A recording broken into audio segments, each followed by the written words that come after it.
Halo pemirsa, apa kabar Anda? Kembali kami perbaharui informasi Anda di Jakarta, Jakarta. Bersama saya Jeffrey Aldino. Ragam informasi hangat dan juga berita menarik telah berhasil dihimpun oleh tim redaksi kami. Dan berikut di antaranya. Seorang siswi SMP tewas tertabrak kereta api kargo di Pondokopi.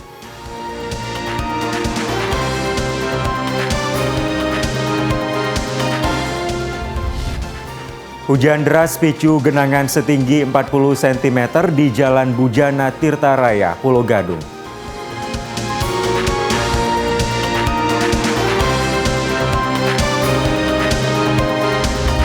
Aksi tawuran antar dua kelompok pelajar bersenjata tajam di Jalan Gunung Sahari Raya.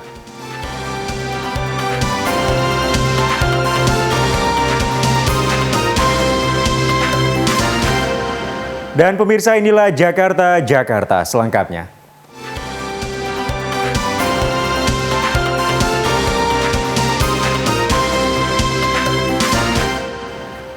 Pemirsa, kita buka Jakarta, Jakarta kali ini dari informasi tidak menyadari ada kereta saat hendak menyeberang. Seorang siswi sekolah menengah pertama tewas tertabrak kereta kargo di rel kereta api Pondokopi Duren Sawit, Jakarta Timur.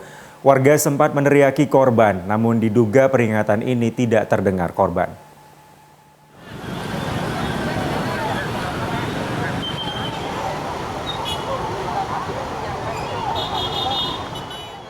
Warga dikejutkan dengan tewasnya seorang siswi SMPN 158 Jakarta di rel kereta api di kawasan Pondokopi Duren Sawit, Jakarta Timur, Rabu sore.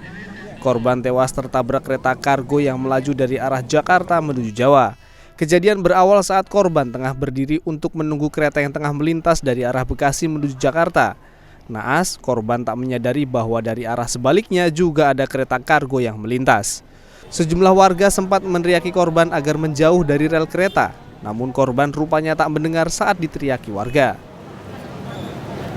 Ya Bu, jadi gimana Bu tadi Bu? Si anak itu mau pulang, mau nyebrang, jadi berdirinya di ini, pintu udah ditutup mas, palangnya udah tutup, jadi dia di dalam palang. Lihatnya kereta yang dari timur, yang dari utara nggak dilihat, jadi begini aja, berdiri begini aja ngalamun, orang ngalamun nungguin kereta lewat kan, nggak taunya di sana ada kereta kargo, dia lagi begini aja. Oh gitu. Orang saya dari sono teriak, ngapain ngalamun di situ, katanya gitu. Oh, udah. Guna kepentingan otopsi, jenazah korban langsung dibawa ke Rumah Sakit Cipto Mangunkusumo, Jakarta Pusat. Arista Darmawan, Elsinta TV, Jakarta.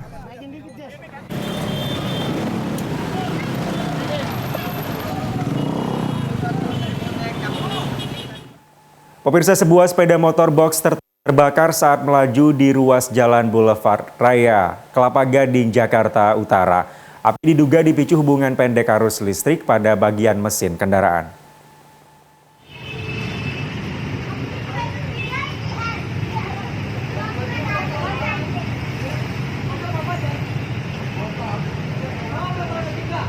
Sepeda motor box ini terbakar di ruas Jalan Boulevard Raya, Kelapa Gading, Kota Jakarta Utara.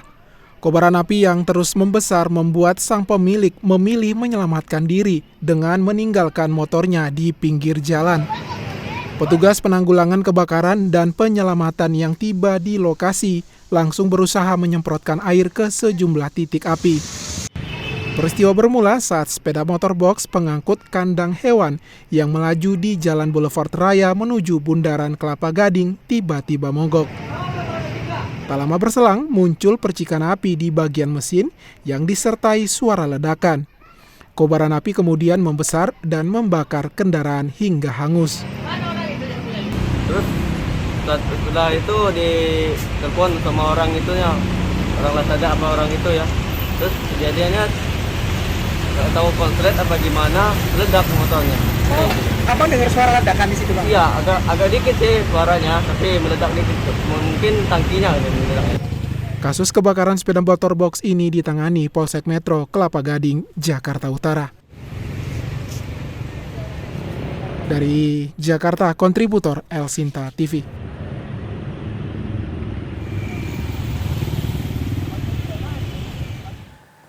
Kita beralih ke informasi lain, pemirsa. Polres Metro Jakarta Utara menggelar proses diversi terhadap salah seorang pelaku pemerkosaan di Taman Kota Cilincing. Dalam proses ini seluruh pihak terkait sepakat pelaku yang masih berusia 12 tahun tidak dikembalikan ke orang tua, melainkan diserahkan kepada negara melalui pengadilan. Ada barangkali undang-undangnya harus dirubah dan sudah banyak kejadian ini. Ya, kami tadi Polres Metro Jakarta Utara mengadakan agenda diversi khusus untuk salah seorang pelaku pemerkosaan dan pencabulan terhadap gadis 13 tahun di Cilincing, Jakarta Utara yang masih berusia 12 tahun. Proses dilakukan berdasarkan pasal 21 Undang-Undang Sistem Peradilan Anak terkait proses hukum terhadap pelaku pidana yang berusia di bawah 14 tahun.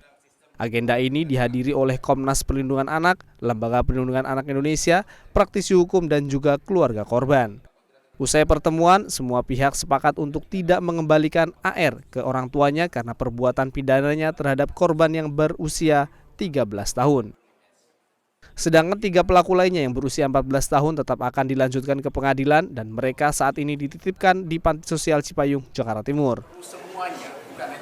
Maka kami tadi menyimpulkan dalam perspektif perlindungan anak bahwa nanti ini akan ditangani tindak pidananya melalui pendekatan diversi namanya. Menyelesaikan kasusnya di luar persidangan tetapi juga akan diputuskan oleh pengadilan. Tetapi ketika kami tadi konfirmasi kepada 4 itu nampaknya tidak layak untuk dikembalikan kepada orang tua karena orang tua juga dalam kondisi tidak baik. Nah, kemudian 4 itu sama sekali tidak sekolah. Ya, oleh karena itu nanti kita akan rekomendasikan lewat pendekatan diversi itu dengan mengembalikan itu menjadi tanggung jawab negara. Anak yang dititipkan di panti rehabilitasi Cipayung sudah mengarah kepada hal-hal yang baik, sudah mulai sholat kembali ya tadi Pak Kalis ya, sudah mulai berperilaku baik ya. Kalau kita kembalikan lagi kita khawatir perbuatan ini akan berulang kembali ya. Tapi kita sudah sepakat dengan tim semuanya ya bahwa anak ini nanti akan kita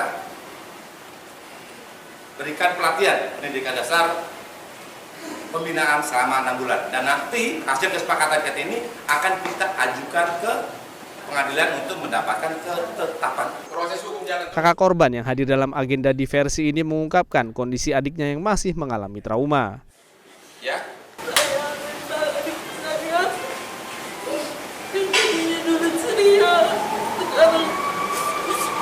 Dulu adiknya ceria, sekarang kalau ditanya